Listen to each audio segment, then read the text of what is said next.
ስለ ኃጢአትህ ሞቶ ተነስቷል፣ ወደ ሰማይ አርጓል፣ ተመልሶ ይመጣል፣ መጥቶም ይፈርዳል። ያመኑበትን በዘላለም መንግስቱ ለዘላለም ያኖራቸዋል። ብትቀበለው ትድናለህ። ለዘላለም ከእርሱ ጋር ከሚኖሩት አንዱ ትሆናለህ፣ ትሆኛለሽ የሚለውን የሞኝነት ስብከት ተቀብለን ድነናል። ኢየሱስ ያድናል። ኢየሱስ ያድናል። በእርሱ የሚያምን የዘላለም ሕይወት እንዲኖረው እንጂ እንዳይጠፋ እግዚአብሔር አንድያ ልጁን እስከሚሰጥ ድረስ ዓለሙን ወዷል። ዓለም በልጁ እንዲድን ነው እንጂ በዓለም እንዲፈርድ አልመጣም።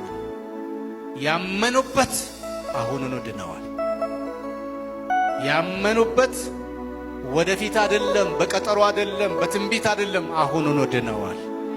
ባመኑበት ቅጽበት፣ ባመኑበት ሴኮንድ ውስጥ በሥጋ እዚህ አሉ፣ በመንፈስ ግን ወደ እግዚአብሔር የክብር ቀኝ አርገዋል።